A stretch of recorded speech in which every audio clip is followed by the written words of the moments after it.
Okay, and now lesson 3.4, we're going to take a look at microgreen seeds. And this is a favorite topic of mine, having done a lot of work with seed in lots of different capacities over the years.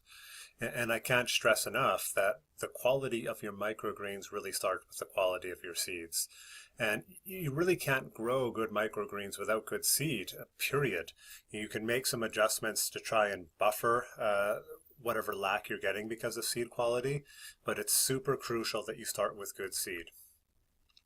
When we look at good seed, we're definitely looking at uniformity in size, germination, general growing, things like that.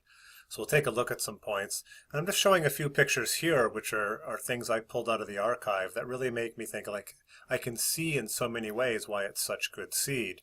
The uniformity, the quality of the germination, not seeing any disease, things like that. So over time, you really start to get to know what it is that makes quality seed. But we're going to start with just a few points to get you going if this is a topic that's a little new for you. So the question really is, what is it that makes good seed? And this is a concept that applies not just to microgreen seed, but any sort of seed if you're getting into vegetables or grains or anything at all. So let's look at some of these things in a bit of detail. I think the most important thing is a good germination rate. The more seeds that germinate, the more shoots you're going to get. It's as simple as that. And anything that stays ungerminated on top of the soil becomes a possible place for disease. So we really want to make sure everything grows and is active. We want stuff that grows is vigorous, which means it's growing quickly, or rather is growing in the way that you need it to for your system. And what you'll find over the years is that some seed works well in some systems and some seed works well in other systems. And you just you'll learn to see what works best for you. Ideally, you want something that will grow in a variety of conditions, which means if it gets a little cool or a little hot, that it's fine. We're definitely looking for disease resistance. When it comes to sunflower, the ability to shed hulls is really important. There are some varieties out there that tend to cling onto the hulls, so that's something that's really important. One thing that's not on the list is actually uniformity in size as well. If you get big and small seed, you're going to get big and small shoots, and that actually makes the hull shedding even more problematic. I've definitely had that problem, and I currently have that problem with a batch of seed out of Italy right now. So yeah, you really want to have good uniform seed size. Ideally, you're using certified organic seed. Not everybody is organic, so if you're not, that's fine. But if you are an organic producer, in Canada, you must use certified organic seed. There's no exception like there is for vegetables. As I've talked about previously, you want to have seed that's pathogen-free, which means it's tested by the company you're buying it from. So you know you're getting clean seed right away. They need to have sufficient quantities, so if they're only selling it in 5 kilogram packages, but you need 200 kilograms, that's probably not going to work. Finding stuff that's local or regional is often a benefit, though that can be very hard depending where you are. Easy to source is important. This means if you're getting a seed from a supplier, that you can consistently get it from that supplier, that they consistently have what you need in stock. And this is one of the challenges, is always making sure you have the seed that you need. You need seed that stores well. Part of that seed quality, often the age of the seed, but part of that also is on you to make sure you're storing it properly. You need something that photosynthesizes well. And what I mean there is that it greens up quickly. Some stuff actually takes a little longer to go green than others, and that can actually affect your growing cycle. So that's something to watch for. Ideally something, if you're only growing it to the seed leaf or cotyledon leaf size, that it's slow to put on its true leaves.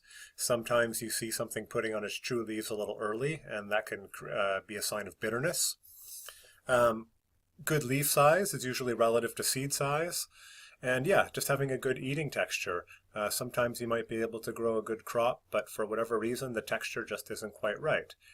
So the way you test these things is by bringing in small lots of seed and doing some trials to make sure it's going to meet your needs. In general, seed, you can make any seed work for your system, and I find a lot of seeds are quite uniform and consistent. with the exception being sunflower, where they do tend to, the trialing is really, really important. We do see a lot of variation in the sunflower that we see. So in terms of having clean seed, it's really important to source from suppliers that specialize in sprouting seeds. And as I mentioned, this means they have been pathogen tested. So for many years, the food peddlers have been getting their seed from Mum Sprouting Seeds based in Saskatchewan. I know they're sourcing seeds grown using good agricultural practices, and then they're also doing testing of that seed for pathogens, and they're also doing trials with that seed. So they know a lot about it when it goes to market. As I mentioned, you really want to trial seeds that you buy. You don't want to spend a whole bunch of money bringing in a pallet load of seed and then find actually it doesn't grow very well in your system.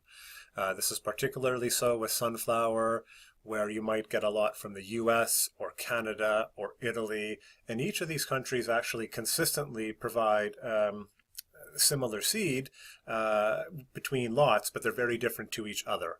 I know Canadian seed often tends to be bigger, but a little bit more debris.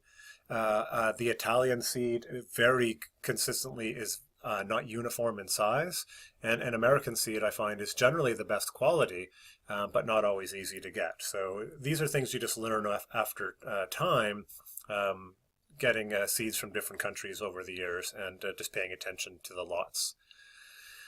Seed is an important thing to buy in bulk.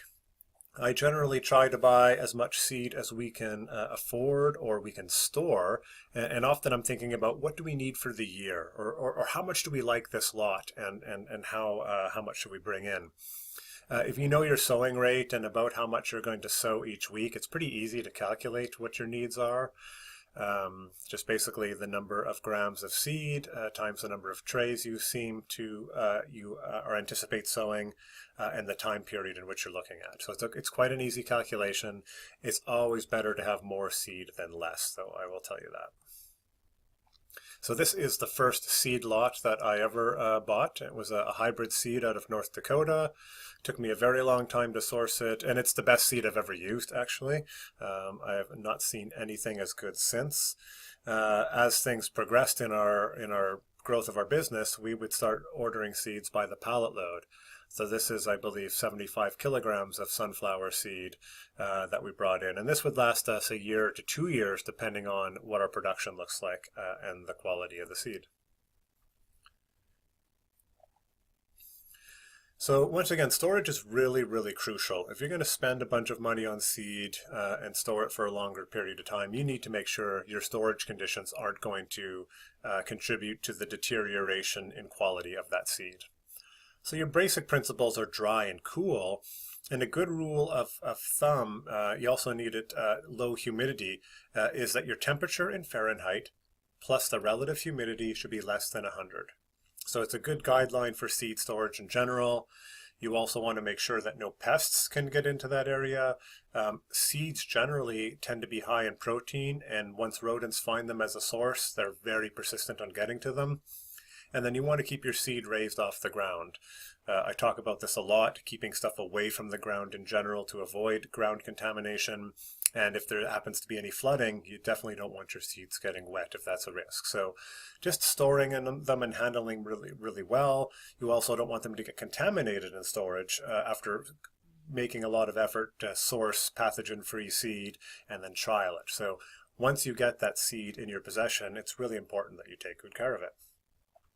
So seeds is a huge topic. There will be some stuff that I add to this section in the future, but hopefully that gives you a good overview of what to think about when sourcing and purchasing seeds.